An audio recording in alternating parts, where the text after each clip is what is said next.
يا رب العالمين يا رحمن يا رحيم صل ربي وسلم على خير المرسلين اللهم أنت السلام ومنك السلام تباركت رب. Yang kami hormati, melanjutkan pembahasan kemarin ya, kita ngaji Sulam Taufik. Kemarin kita membahas tentang kewajiban orang tua, yaitu diantaranya adalah mendidik agama kepada anak-anak. Karena satu tanggung jawab dari orang tua itu adalah bagaimana bisa ketika anak kita tinggalkan besok mereka mau beribadah kepada Allah Ta'ala. Itu adalah salah satu tanggung jawab dari orang tua. Namun sebelum marilah kita ngaji, marilah kita tawassul pada guru-guru kita, kepada pengarang kitab ini. Mudah-mudahan ilmu yang kita bahas bersama-sama termasuk sebagai golongan ilmu yang bermanfaat dunia dan akhirat. Ila hadratin Nabi Mustafa Muhammadin sallallahu alaihi wasallam wa ala alihi wa ashabihi wa azwajihi wa dzurriyyatihi at-thahirin. Wa ila hadrati Syekhina Murabbiruddin Syekh Mafaqi Asy'ari wa usuli wa furu'ihi wa abwa'i. Wal hadrati muallifi sunnifi hadzal kitab Syekh Muhammad Nawawi Al-Bantani wa Syekh Abdullah bin Husain Tahir bin Muhammad bin Hashim Ba'lawi rahimahullahu wa nafa'ana bi ulumihim wa bi barakatihim wa li jami' man hadara fi hadhil buq'ati wa man hawlahum syai'ulillahi lahumul fatihah. A'udzu billahi minasyaitonir rajim. Bismillahirrahmanirrahim. Alhamdulillahirabbil alamin arrahmanir rahim. Iyyaka na'budu wa iyyaka nasta'in ihdinas siratal mustaqim siratal ladzina an'amta 'alaihim. Tersun.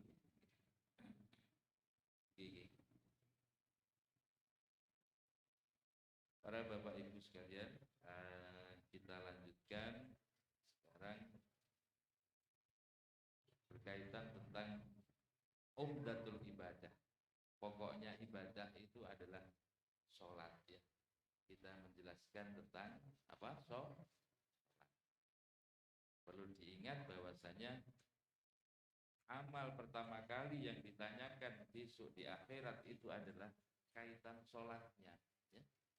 Ketika sholatnya bisa dikatakan baik, insya Allah untuk amal-amal yang lainnya semuanya dianggap baik. Tapi kalau sholatnya sudah bermasalah, nanti akan lari pada pertanyaan-pertanyaan yang lain yang lebih menyulitkan. Makanya kita itu harus bisa menjaga sholat. Termasuk umdatul ibadah, pokoknya ibadah itu adalah sholat. Makanya dikatakan as-sholatu imaduddin. Sholat itu adalah tiangnya agama. Faman aqamaha faqad aqamaddin, faman hadamaha faqad hadamaddin. Barang siapa mendirikan sholat berarti mendirikan agama. Barang siapa merobohkan sholat berarti merobohkan agama. Bismillahirrahmanirrahim. Wa min syurutis sholati al-wudu. Termasuk dari syarat-syaratnya sholat yang pertama itu adalah wudu.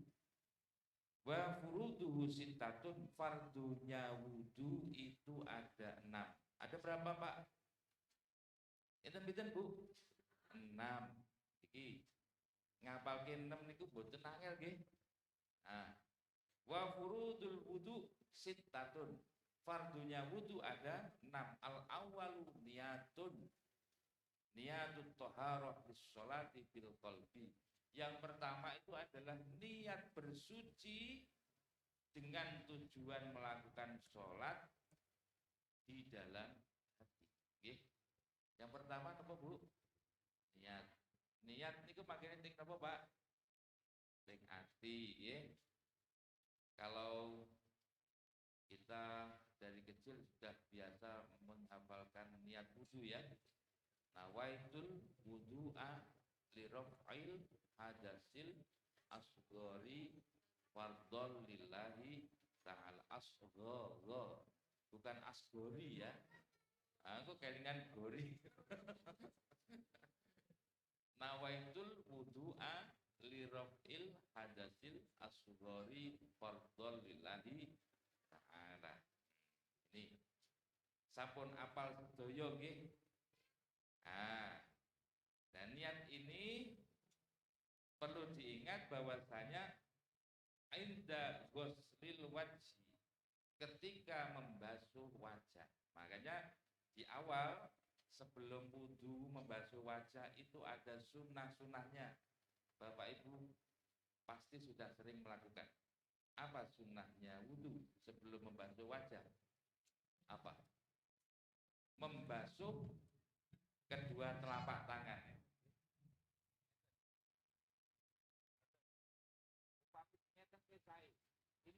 Ini untuk menghilangkan apa ya?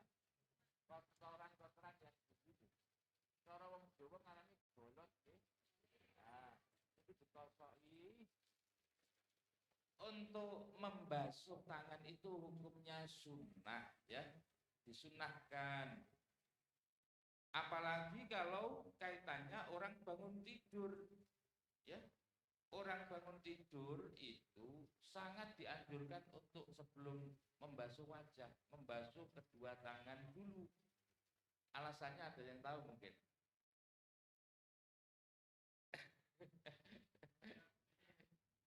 Karena ketika kita tidur, tangan kita itu tidak tahu kemana larinya. Gitu. Mungkin sampai ke kelurahan, atau ke kecamatan, atau ke kabupaten, bahkan ke provinsi. Gitu. Orang tidur, namanya orang tidur kadang gatel, kukur-kukur, ronor ini.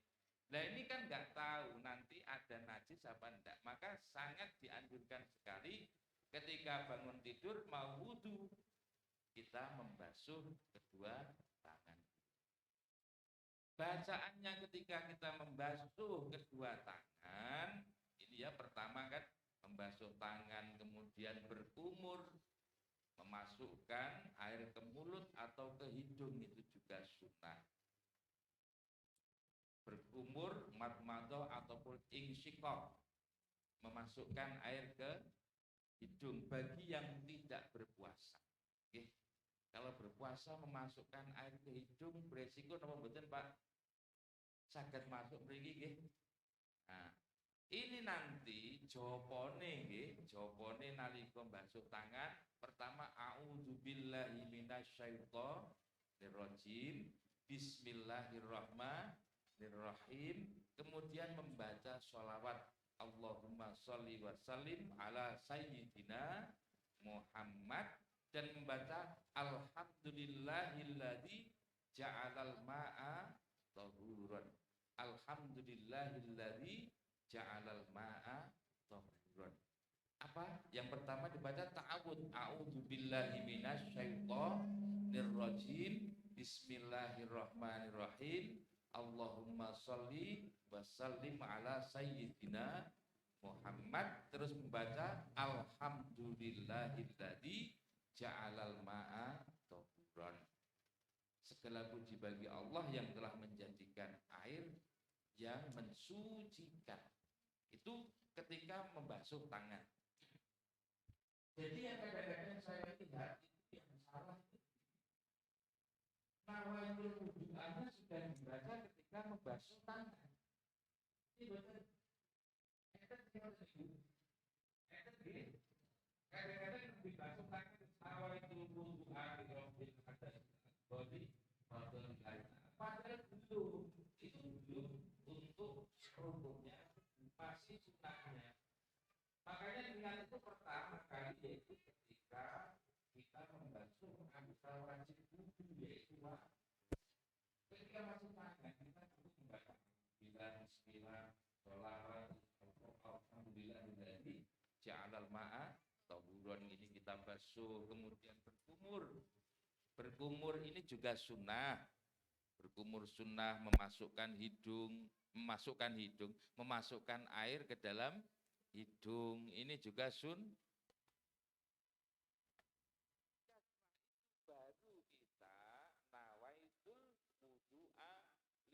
liraf'il hadasil asghari fardhon lillahi ta'ala. Yang dibasuh ini. Dibasuh ini adalah wajah.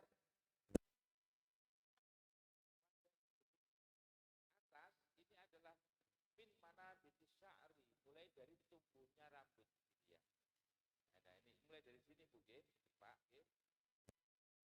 Kalau kita berwudu nyun sewu ibu-ibu kudume ngeten nggih. Ampun jenengan tutupi. Mangke boten kebasuh nggih. Ini yang dari bagian panjangnya dari tumbuhnya rambut sampai pertemuan dua tulang di janggut ini. Nggih, di sini. Nah, ini harus terbasuh. Mulai pinggirnya dari sini, telinga sini ya. Kanan kiri. Ini lebarnya. Sakit dipun paham ya? Mulai dari sini tumbuhnya rambut dan sini adalah ini masih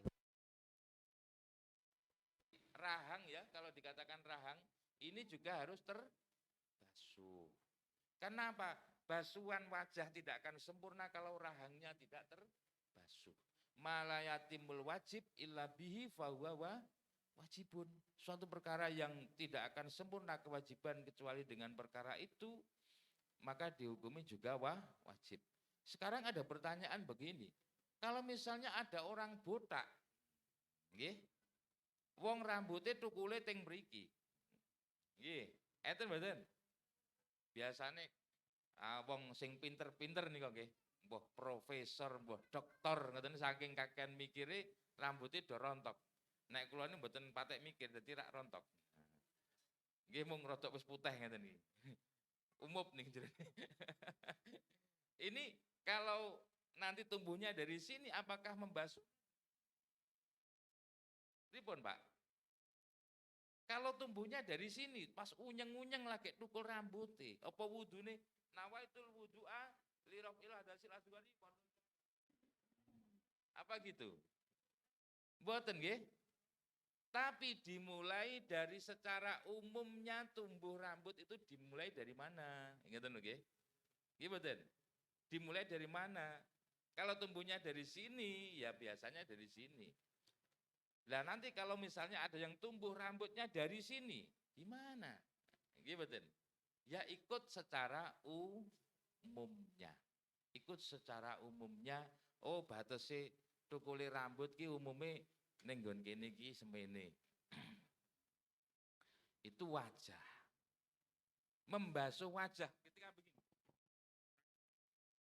Nawaitul wudu'a li raf'il hadasil asghari, kita sudah nadai banyu nggih. Menawi tengkran, kalau kita nyawa nggih. Nawaitul wudu'a li raf'il hadasil asghari fardhon lillahi ta'ala. Ngoten nggih. Ini merata. Ini bisa merata seluruh wajah. Ngoten nggih. Mboten ngeten. Nawaitul wudu'a li raf'il hadasil asghari fardhon lillahi ta'ala. Kemenyi men. Mungkin dibasuh sini dulu. Lagi kene, harus merata. Yuk. Ngoten nggih. Kalau misalnya kita mulai hanya mengenai sedikit sini, berarti harus niat lagi. Nawaitul wudu'a harus sempurna basuhan merata. Ngoten nggih. Saged nggih Bu nggih. Saged nggih Pak nggih. Ini kadang-kadang Lah kalau misalnya larang banyu utawa pas misalnya nyun sewu pas mungkin tawaf di sekitar Ka'bah. Itu kan tempat wudunya jauh. Nggih mboten? Mlakune adoh dadak mbusuk-mbusuk rono nerjang tenggene napa niku barisan orang tawaf itu juga berat. Kita bisa berwudu dengan membawa wadah aqua. Ngoten nggih. Wadah aqua dibolong pucuke terus dicurke teng tangan. Nah, ketika nanti mancur pun menggenang, air menggenang, ini bisa kita gini kan. Kita ratakan begini sampai rata. Tapi tangan ini jangan berpisah sebelum rata. Nah, paham nggih? Ora oleh ngene, banyu sithik plek ngene terus diculke ngeten iki, dilepaskan begini. Ini nanti berarti belum rata satu basuhan. Berarti kalau sedikit, misalnya airnya sedikit, plek, ini kita gosokkan semua. Kita ratakan begini. Sampai gini, sampai rata begitu. Tidak boleh sedikit langsung diginikan. Plek, tangannya diangkat. Ini berarti tidak cukup. Sakit nggih? Berarti kalau kita wudhu pakai air sak botol aqua niku sakit mboten? Sakit. Sakit nggih? Bahkan nek praktek sak gelas botol gelasan niku nggih, air gelasan niku cukup. Bisa cukup. Caranya gitu. Ya ini, basuhan ini jangan tangan ini jangan dilepas dulu sebelum rata. Ngaten nggih. Harus merata dulu baru dilepas. Niki untuk basuhan wajah. Kalaupun ada yang di situ rambut tumbuh di wajah, nggih. Nggih, misalnya jenggot, nggih. Brengos, bapak-bapak nggih. Kok di brengos kuwetel? Jenggote kuwetel. Lah diarani ketel itu dilihat dari mana? Dianggap jenggot itu ketel, lebat, ataupun kumis itu lebat, ketika posisi pembicaraan, jarak itu pembicaraan itu tidak kelihatan kulit yang di bawah rambut. Nggih. Kados nek brengose Pak Sajiman ki ketoke ya ketel iki. Nah, gak ketok kulite masalah. Tapi kalau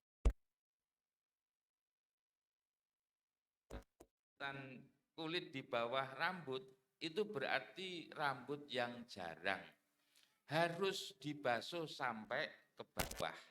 Tapi nek jenggotnya kuwetel, jenggot ketel itu nanti kalau dilihat dari sekitar 2 meteran lah, 2 meter, 3 meter, oh gak ketok kulite, oh berarti itu rambutnya lebat. Berarti kalau lebat cukup dibasuh luarnya saja, enggak apa-apa. Enggak harus sampai ke dalam. Seumpama dibasuh sampai dalam, itu mendapatkan kesunahan. Jadi nek Pak Sajiman wudu, brengose dikenek-kenek ke sunah, Pak. Nggih. Sampai airnya meresap sampai ke kulit itu sunnah. Tapi kalau jenggot jenggotnya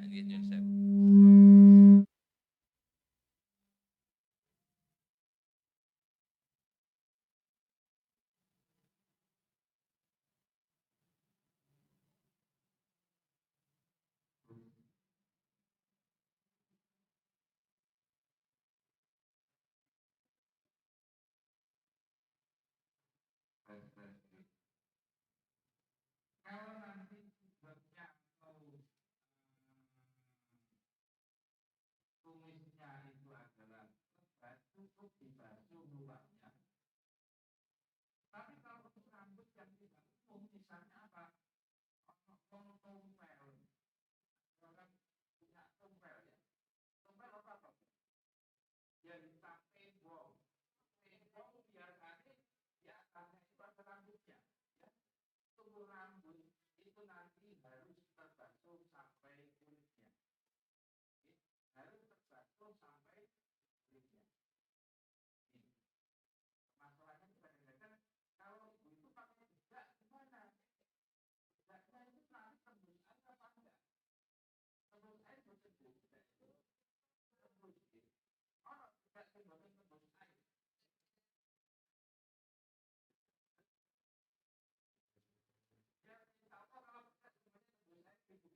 Nggih, nyun sewu nggih. Kula wangsuli malih. Gimana kalau orang bertato? Bertato itu sistemnya itu kan pakai jarum, nggih mboten? Jarum kemudian ditusuk-tusuk, kemudian dimasukkan tinta di bawah kulit. Kemudian akhirnya bercampur dengan darah itu akhirnya warnanya semu kebiru-biruan. Nggih mboten, Pak? Makanya kalau panjenengan ningali wong tatonan iku kaya ana getahe sing ning ngisor kulit. Itu sebenarnya darah yang keluar dari tusukan jarum itu. Itu dimasuki tinta, lama-kelamaan akan berwarna semu kebiru-biruan. Berarti kalau kita misalnya melihat orang tato berwudu, wudunya sah apa enggak? Sah mboten? Banyune tekan kulit mboten, Pak? Tekan sampai kulit. Karena tato itu tintanya di bawah kulit. Nggih. Cuma kalau dibuat sholat gimana? Nah ini yang jadi pertanyaan. Itu ada najis di bawah kulitnya yang sudah dianggap anggota, sudah di bawah kulit arinya itu. Maka dihukumi membawa najis. Nah, berarti kalau sholatnya bawa najis gimana? Sah apa enggak? Tidak sah. Nah ini yang beratnya kalau tato itu seperti itu. Makanya kalau punya tato ya dihilangkan. Kalau memang tidak timbul doror bahaya dari menghilangkan itu, misalnya ketika dihilangkan nanti akan rusak, menjadi cacat dan sebagainya, itu dihilangkan. Tapi kalau timbul doror, timbul bahaya dari menghilangkan tato itu, maka nanti ya namanya sudah kondisi darurat, tubihul mahdurat, cuma anjurannya disuruh untuk banyak-banyak membaca istighfar. Ngaten nggih? Membaca istighfar, minta ampunan, iki tato kaya ngene. Nah itu ya. Makanya ya sebenarnya ya kalau belum pakai tato jangan sampai nato-nato, nggih. Nggih. Nggih mboten usah. Ibu-ibu ndak usah tatonan nggih Bu nggih. Anak-anaknya maksudnya, anak-anaknya ndak usah dibolehkan bertato. Niku wis nggih trennya anak zaman sekarang nggih Pak nggih. Nek ora tatonan ora keren. Nah, nih. Ya ini sebenarnya hukum bertato sendiri juga haram. Ngoten nggih. Ini membasuh wajah. Asani ghuslul wajhi jami'ahu. Kemudian yang kedua niat, yang pertama adalah niat, yang kedua adalah membasuh wajah mulai mimana biti sya'ri ro'sihi ilal dzaqani wa minal uduni ilal uduni sya'ron wa basaron la batina lihyatir rajul. Ini tadi sudah saya terangkan, membasuh wajah itu adalah yang kedua dari rukunnya wudu, mulai dari tumbuhnya rambut bagian atas sampai janggut ini, janggutnya juga ikut dibasuh, dan telinga kedua kanan kiri ya. Dan juga tidak wajib membasuh dalamnya jenggotnya bapak-bapak yang lebat. Ngoten nggih. Asalisu ghuslul yadaini ya. Asalisu ghuslul yadaini, yang ketiga adalah membasuh kedua tangan. Membasuh kedua tangan ini. Bahasa tangan ini ma'al mirfaqaini wa ma'alaihima. Membasuh kedua tangan sampai siku keduanya. Dan juga perkara yang di atas kedua tangan itu.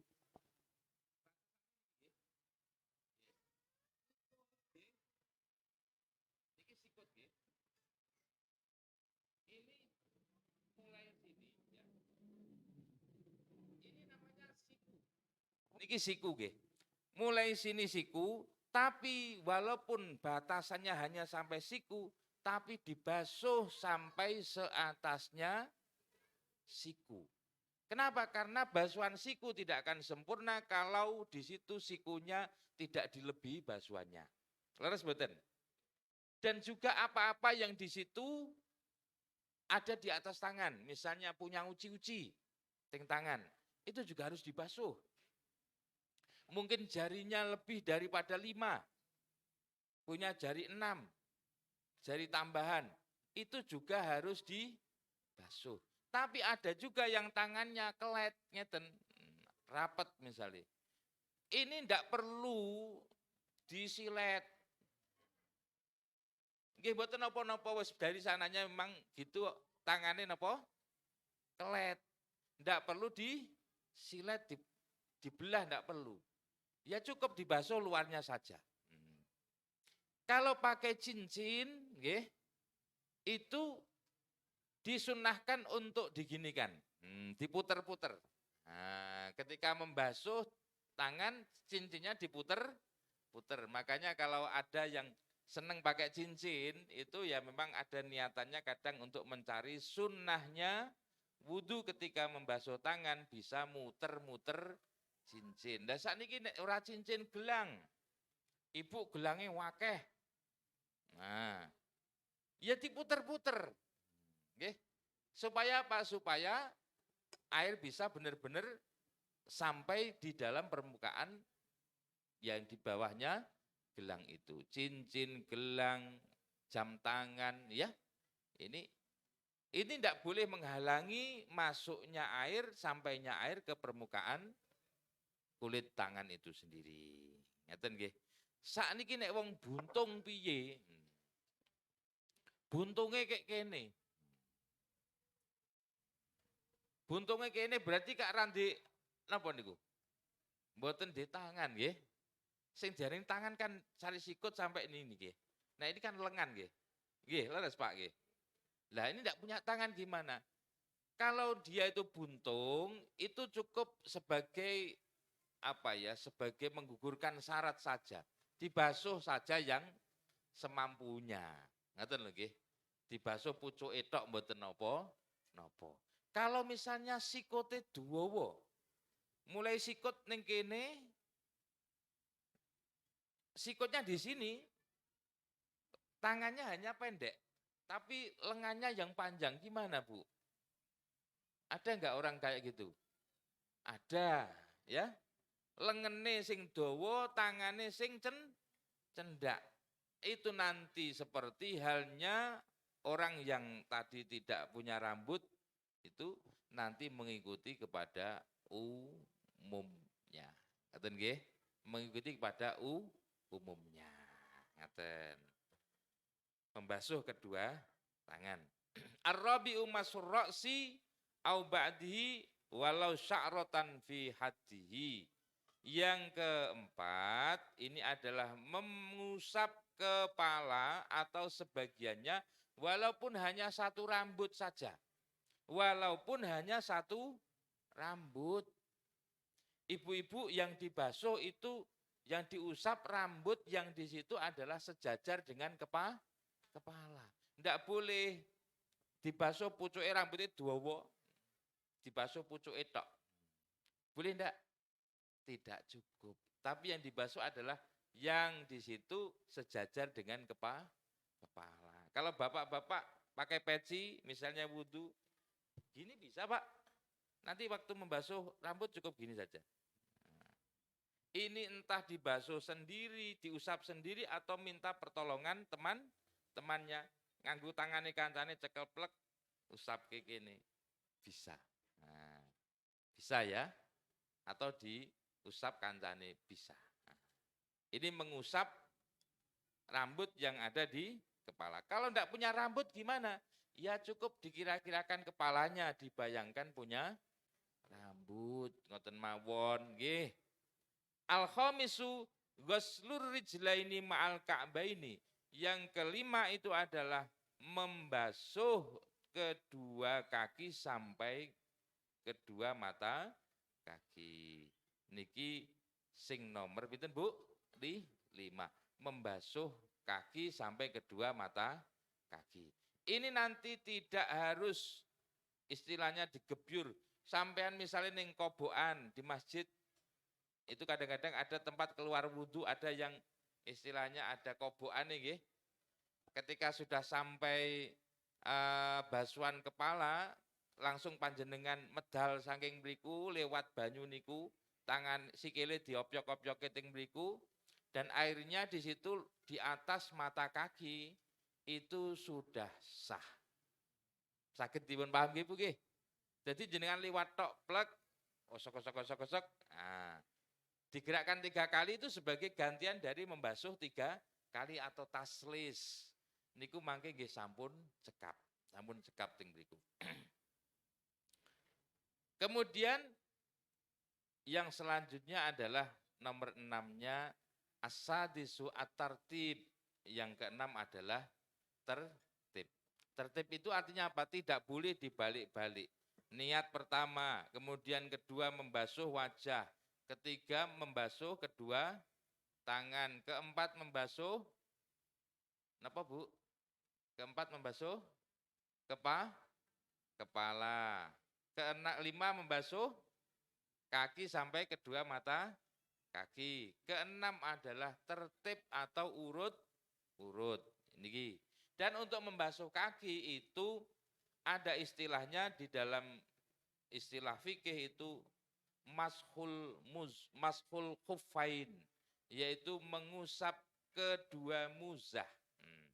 Muzah itu apa? Muzah itu adalah sepatu kalau kita mengatakan sekarang ini. Sepatu. Kalau ada orang bepergian zaman dulu kan jalan kaki nggih. Mboten kados sakniki. Kalau dulu jalan kaki sehingga butuh alas kaki yang kuat. Karena medannya itu juga berat. Makanya yang dibuat alas kaki zaman dulu adalah kulit yang di situ tali-tali dirut sampai atas. Kalau itu nanti ketika setiap wudhu harus dilepas, dipakai lagi, dilepas, pakai lagi, kan sulit. Akhirnya di dalam fikih itu ada kemurahan. Orang boleh mengusap muzah karena keadaannya susah untuk dilepas. Tapi syaratnya ketika memakainya harus dalam keadaan sudah berwudu, perginya tidak untuk urusan maksiat. Ingat, ar-rukhasu la tunatu bil ma'asi, kemurahan-kemurahan dari Allah itu tidak akan mungkin berkaitan dengan maksiat. Seperti misalnya, kita itu boleh mengqashar sholat kalau kita pergi. Panjenengan ziarah, sudah mencapai 2 marhalah atau sekitar 91 kilonan perjalanannya. Sudah ada, itu panjenengan badhe jamak atau mengqashar sholat boleh, tapi dengan syarat pergi panjenengan tidak ada kaitannya dengan maksiat. Nek enten maksiat misalnya lunga teng ngene pundi? Surabaya kangge napa? Tujuan untuk maksiat ya. Maksiat itu banyak ya Bu ya. Maksiat banyak. Di situ nanti tidak diperbolehkan untuk mengqashar ataupun menjamak sholat. Tayamum itu juga termasuk kerusuhan. Ya. Tayamum kerusuhan. Salah satu keistimewaan umat Kanjeng Nabi niku ngeten. Nek gak iso wudu, gak ana banyu, iso nganggo tayamum pakai debu. Kita peper atau kita istinja. Tidak ada air, kita bisa menggunakan batu yang suci. Nah niku keistimewaane umat Kanjeng Nabi. Ini diantara keistimewaan. Ini perlu diingat, yang pertama adalah niat, kemudian membasuh wajah, kemudian membasuh kedua tangan, keempat adalah membasuh kepala, kemudian membasuh kaki, dan keenam adalah tartib. Telinga sunnah. Telinga, membasuh telinga itu adalah hukumnya sunnah. Membasuh kedua telinga sunnah. Ngaten nggih. Panjenengan misalnya mboten basuh telinga ya sah wudune. Ngaten. Setelah itu nggih nyun sewu Bapak Ibu, ketika nanti kita sudah selesai wudu, kita disunnahkan berdoa. Nggih mboten? Mpun hafal dereng Bapak? Gimana doanya? Membaca syahadat pertama ya. Asyhadu an la ilaha illallah wa asyhadu anna Muhammadan abduhu wa rasuluh. Terus gimana? Allahumma ja'alni minat tawabina wa ja'alni minal mutatahhirin wa ja'alni min ibadika lihin. Disambung dengan membaca inna anzalna 3 kali. Ketika membaca asyhadu alla ilaha illallah, kita menghadap kiblat, tangan menengadah begini, nggih. Menengadah menghadap langit, ya. Asyhadu alla ilaha illallah wa asyhadu anna Muhammadar Rasulullah. Allahumma ja'alni minat tawabina wa ja'alni minal mutatahhirin wa ja'alni min ibadikas sholihin. Terus setelah itu membaca inna anzalna tidak harus menghadap kiblat. Jenengan sambil jalan menuju ke masjid boleh. Itu fadilahnya dalam sebuah hadis dikatakan orang yang setelah berwudu berdoa semacam itu maka dibukakan pintu surga 8 semua dibuka. Dipersilahkan bagi orang yang membaca doa itu besok di akhirat mau masuk dari pintu mana surga itu di sumanggakno. Sekeca boten. Apal dereng? Ibu-ibu mau apal dereng? Pertama membaca syahadat asyhadu alla ilaha illallah wa asyhadu anna Muhammadar Rasulullah. Allahumma ja'alni minat tawabina wa ja'alni minal mutatahhirin wa ja'alni min ibadikas sholihin. Terus membaca inna anzalna sebanyak 3. Inna anzalnahu fi lailatul qadr wa ma adraka ma lailatul qadr. Lailatul qadri khairum min alfi syahr. Tanazzalul malaikatu warruhu fiha biidzni rabbihim min kulli amr. Salamun hiya hatta matla'il fajr. Itu sebanyak 3 kali. Terus enten malih keistimewaan dari air wudu. Ketika orang misalnya setelah wudhu itu dimakruhkan mengusap. Mengusap apa? Air yang sisa-sisa dari wudhu itu. Misalnya cari anduk, diusapi baru wudhu. Itu makruh. Kecuali kalau ada hajat. Hajatnya apa? Misalnya sangat dingin, musim sangat dingin. Berwudhu, kademen. Gitu. Akhirnya cari anduk untuk mengusapi bekas wudhunya. Itu ada hajat tidak apa-apa. Tapi kalau tidak ada hajat, suasana cuaca sedengan penak, lah kok diusapi banyu turane wudu, niku makruh. Bahkan air bekas wudu itu mengandung obat, ngoten lho nggih. Nah, dados misale ngeten nggih, biasane ngeten. Enten sing bar wudu sing turane teng ngene wajah niku ngeten, diombe. Diminum itu mengandung obat. Ngoten nggih. Cobi jenengan praktekaken nggih. Air yang bekas wudu di wajah atau di tangan itu mengandung obat. Niki salah satu keterangan yang ada di dalam kitab-kitab semacam menika. Nah, niki makanya kalau kita berwudu sebenarnya ada juga kesunahan untuk memperpanjang basuhan dan menyempurnakan basuhan kita. Karena besok umatnya Kanjeng Nabi itu ketika di hari kiamat akan terlihat bersinar. Siapa yang bersinar? Yaitu orang-orang yang ketika di dunianya berwudu dengan sempurna. Gurratil muhajjalin, mencorong pancal panggunge, corong biyen ngarani ngoten. Itu kan bersinar seperti bulan purnama. Dan di situ sudah tampak bahwa dia adalah min jumlati ahlil jannah. Mudah-mudahan kita bisa berwudu dengan benar nggih Bu nggih. Nah, mungkin ini ada pertanyaan, monggo silahkan. Kaitannya wudu. Monggo Bapak Ibu yang ada pertanyaan bisa ditanyakan langsung.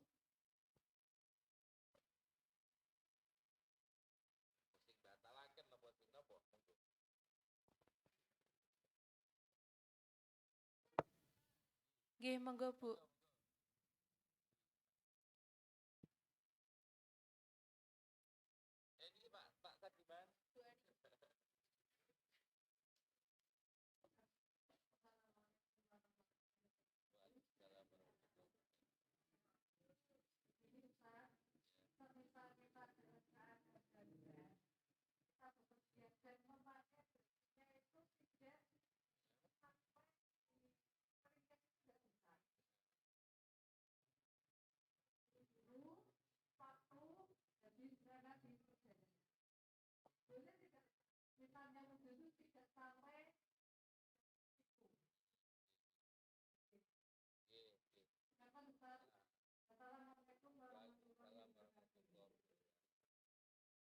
Fakta ya nggih nggih.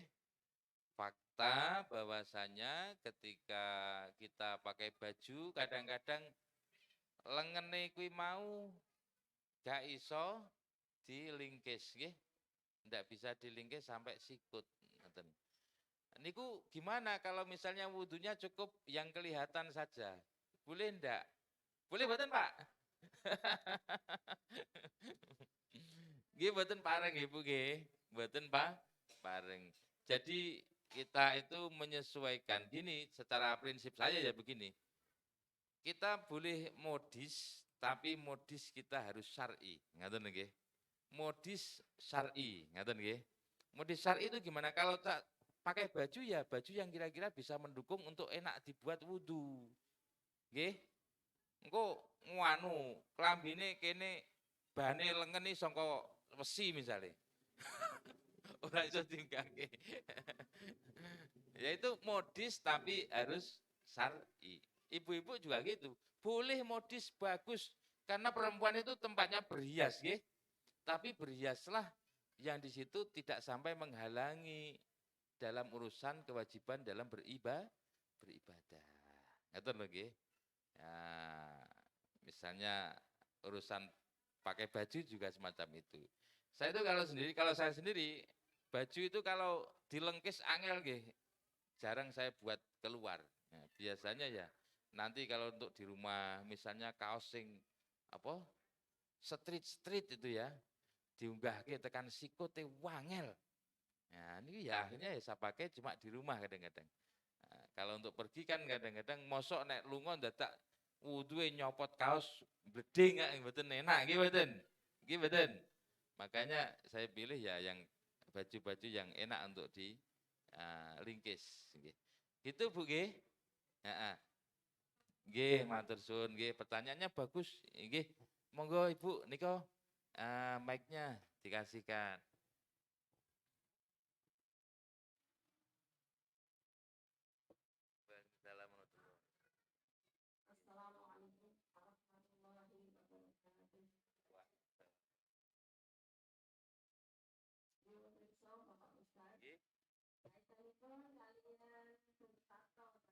Nah, ya. Feedback.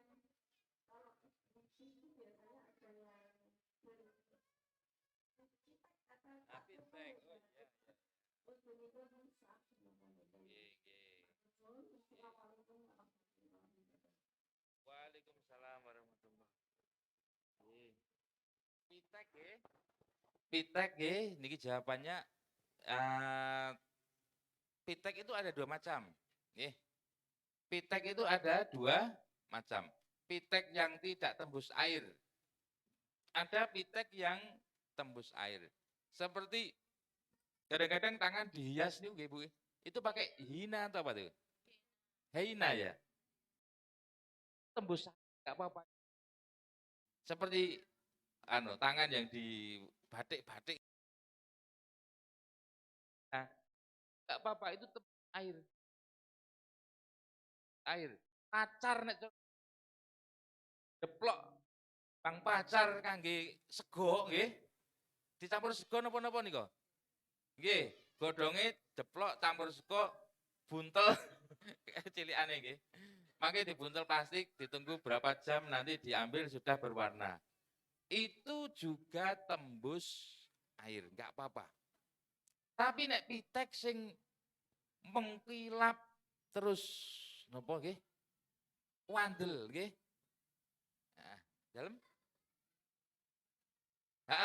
Modele sing jare Pak Jiman laler menclok kepleset ngono. Lah itu yang enggak tembus air.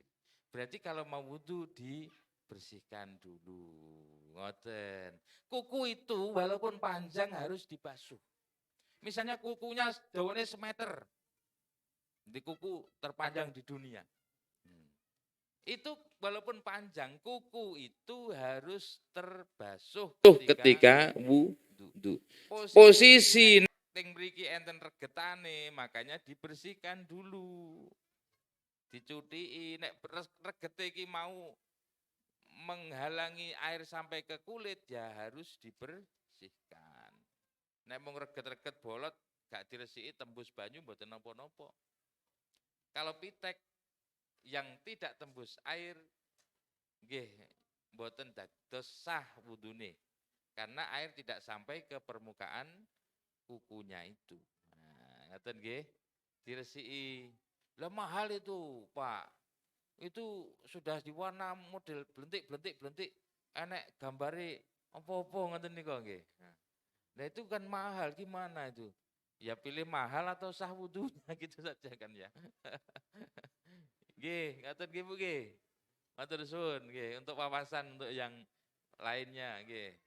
Boleh cantik tapi harus syar'i. Ngaten lho nggih. Kita boleh cantik, tampil menarik, tapi kita tidak boleh mengesampingkan urusan syariat. Banyak sekarang dijual pitek-pitek yang syar'i itu ya. Yang syar'i tembus air itu banyak, macam-macam, sudah banyak. Ngaten nggih.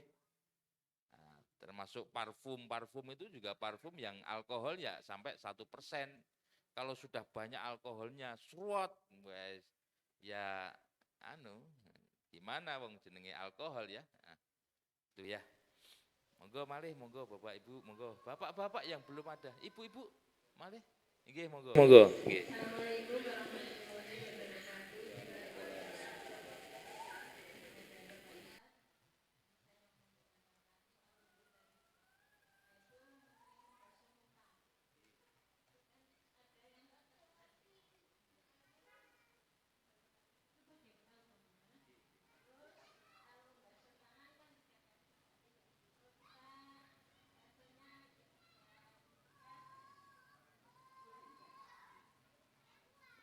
Membasuh muka, airnya jatuh ke tangan, nggih. Nggih. Terus kedua, membasuh tangan. Heeh, nggih.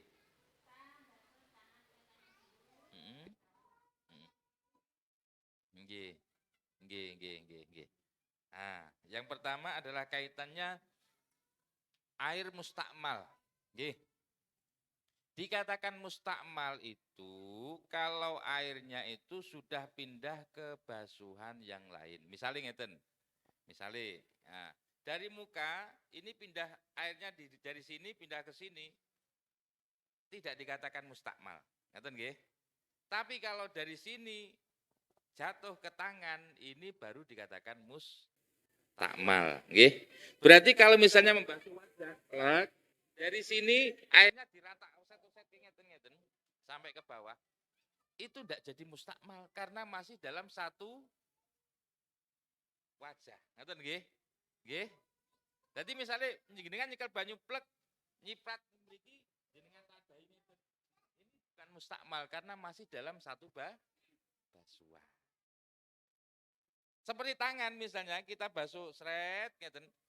Air yang jatuh dari atas ke bawah bukan berarti air itu menjadi mustakmal karena masih dalam satu anggota. Ngeten nggih? Beda nek misale ngeten banyune nyiprat ning gone tanggane.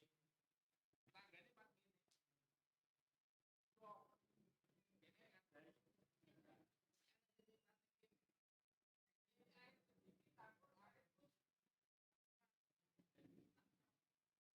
makanya kalau orang wudu makruh berwudu dengan cara melebih-lebihkan gitu ya.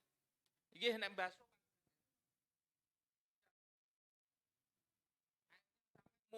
muncrat ning gone tanggane. Nanti akan menjadikan kalau ditampani tangane kono sing nampani dadi mustakmal. Ngoten nggih. Paham nggih nggih? Niki. Yang kedua kaitannya adalah taslis atau mengulangi 3 kali. Itu sunnah. Mengulang 3 kali basuhan itu adalah sunnah. Kalau airnya sedikit, kalau misalnya digunakan hanya untuk yang rukun saja nanti sudah pres, tidak perlu taslis. Misalnya banyune sithik atau banyu Banyune akeh tapi gunane ora kanggo wudu tok, nggo ngombeni sapi, nggo masak, nggo umbah-umbah. Yaitu kita gunakan hemat air untuk berwudu. Taslisnya mulai dari mana? Apakah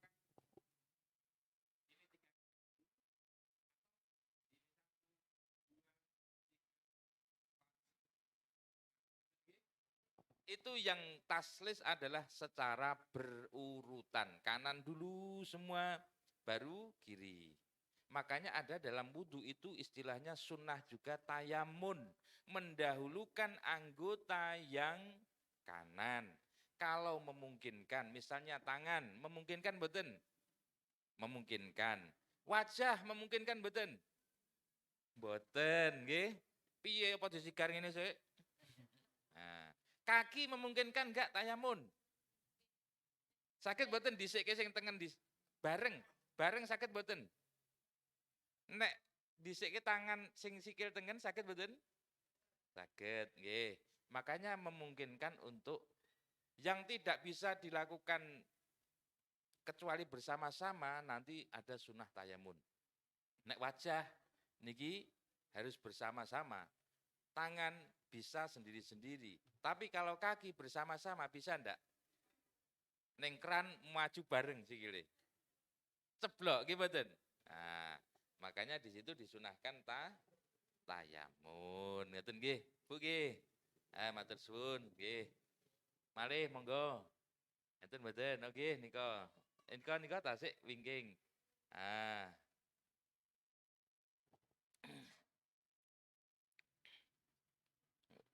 Waalaikumsalam warahmatullahi wabarakatuh. Nggih, monggo Bu.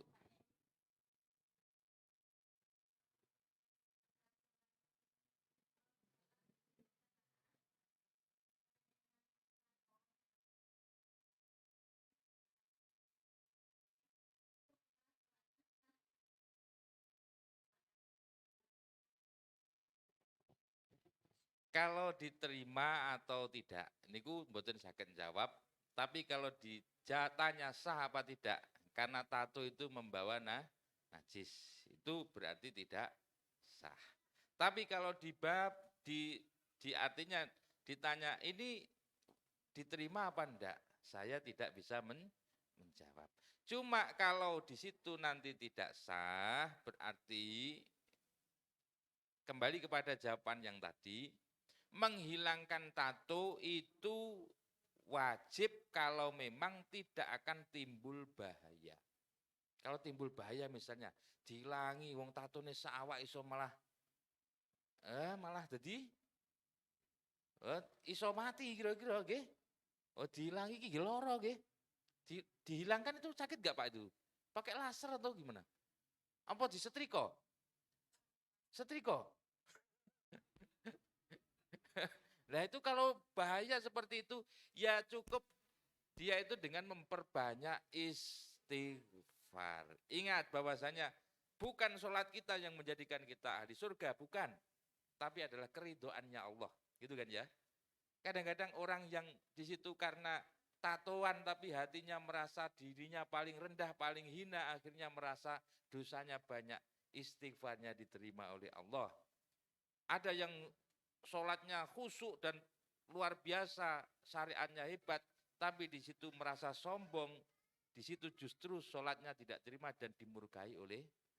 Kembalinya itu, tapi secara syariat itu tidak sah, karena membawa najis. Ngoten nggih? Ngoten Bu? Nggih, solusinya gimana? Nggih nek saged diicali. Nek umpama sak nganu kok bahaya nggih, istighfar sing kathah. Ngoten nggih. Hah? Oh makmumnya, oh itu jadi imam. Oh, nggak tahu nggih. Oh, piyambake dadi imam ting perjalanan, ya. Makmumnya gimana? Kalau imamnya nggak sah, makmumnya gimana Bu? Ya jadi nggak sah. Karena rangkaian dari ibadah jamaah itu, kapan imamnya ngentut gak kondo, nggih? Ngentut kok gak kondo, metu angine, ngono niku. Jane kudune langsung mundur. Tarik yang di belakang untuk maju menggantikan dia. nggih. Tapi dekne tetep terus gengsi Mosok engko diomong-omong, "Ulang apa Pak wingi kok mundur?" Ngentut. Kondang akhirnya, "Oh, Pak Imam ngentutan." Nggih mboten. Nah ini kalau dia itu terus akhirnya dia kondisi batal, ya makmum semuanya akan menjadi batal. Dan ada yang tidak mengulangi lagi sholatnya, itu nanti sholatnya ditanggung oleh imam. Nah ini beratnya jadi imam niku nggih apot. Wong biyen awakmu ngimami ngentut gak mbok batalno, wong-wong gak do baleni salate gak ngerti. Salate sing ora sah iku ditanggung karo sing ngimami ya. Apot nggih? Mulane jane ora penak dadi imam nggih. Rekoso. Engko nek enek apa-apa tanggung jawab sopir nggih. Nah itu. Nah, ngaten nggih. Jadi makmumnya juga tidak sah. Ngaten nggih. Nggih. Malih monggo bapak-bapak niki adem ayem niki monggo. Nggih monggo niki. Ha. Nggih. Nyun sewu.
Nggih.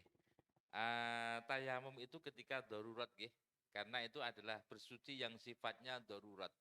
Dengan alasan karena tidak adanya air. Begitu kalau ada air kok masih tayamum ya, tayamumnya mulghoh, tidak fungsi. Karena harusnya dia berwudu. Seperti halnya orang bepergian itu ya. Bepergian itu kan kalau bepergiannya sekarang kan beda dengan zaman dulu. Kalau zaman dulu mungkin mencari mata air itu susah.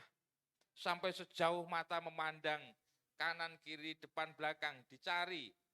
Kalau memang sudah tidak ada baru boleh tayamum. Itu pun sendiri harus mencari ke sana dan ke sini tidak ada air baru bertayamum. Tapi kalau sekarang posisi orang pergi kemana-mana itu juga banyak tempat wudu ya tidak boleh tayamum. Mboten Pak nggih. Mboten terus rodok rekoso sithik tayamum ae. Kecuali kalau sakit, nggih. Sakit yang di situ terkena air bahaya maka boleh bertayamum. Ngoten nggih. Ngoten Bapak. Sampun nggih. Pun Ibu. Sampun nggih. Pas jam 11:30 nggih. Mudah-mudahan diberikan kesehatan dohir batin semuanya. Kita bisa istiqomah untuk belajar bersama-sama dan mudah-mudahan ilmu yang kita dapatkan termasuk ilmu yang manfaat dunia akhirat. Amin. Allahumma amin. Liridhaillah li syafaati Rasulillah sallallahu alaihi wasallam. Al-Fatihah. A'udzubillahi minasyaitonir rajim. Bismillahirrahmanirrahim. Alhamdulillahirabbil alamin arrahmanir rahim maliki yaumiddin. Iyyaka na'budu wa iyyaka nasta'in ihdinas siratal mustaqim siratal ladzina an'amta 'alaihim ghairil maghdubi 'alaihim waladdallin amin. Allahumma shalli wa sallim wa barik ala sayyidina Muhammad wa ala alihi wa sahbihi wasallim. Alhamdulillahirabbil alamin. Allahumma shalli ala sayyidina Muhammadin sholatan tunjina biha min jami'il ahwal wal afat wa taqdilana biha jami'al hajat wa tudahhiruna biha min jami'is sayyi'at wa tarfa'una biha indaka ala darajat wa tubalighuna biha aqsal ghayati min jamil khairati bil hayati wa ba'dal mamat. Allahumma ighfir lana dhunubana wa liwalidina warhamhum kama rabbawna shighara. Allahumma ij'alna wa dzurriyyatina wa auladina wa jami'a talamidina wa tilmidatina wa lijiranina wa jam'iyatina min ahlil ilmi wa ahlil khair wa ahlil qanaah. برحمتك يا الله ومن أهل الشرع والقرآن ولا تجعل من أهل الشر والضر والطغيان اللهم إنا نسألك سلامة في الدارين برحمتك يا أرحم الراحمين اللهم إنا نسألك علما نافعا في الدين والدنيا والآخرة ربنا هب لنا من أزواجنا وذرياتنا قرة أعين واجعلنا المتقين إماما ربنا آتنا في الدنيا حسنة وفي الآخرة حسنة وقنا عذاب النار سبحان ربك رب العزة عما يصفون وسلام على المرسلين والحمد لله رب العالمين الفاتحة أعوذ بالله من الشيطان الرجيم بسم الله الرحمن الرحيم الحمد لله رب العالمين الرحمن الرحيم مالك يوم الدين إياك نعبد وإياك نستعين اهدنا الصراط المستقيم صراط الذين أنعمت عليهم غير المغضوب عليهم ولا الضالين آمين. Cukup sekian dari kami, marilah kita tutup bersama-sama dengan baca Alhamdulillahirabbil alamin. Wallahul muwaffiq ila aqwamit thoriq. Wassalamualaikum warahmatullahi wabarakatuh.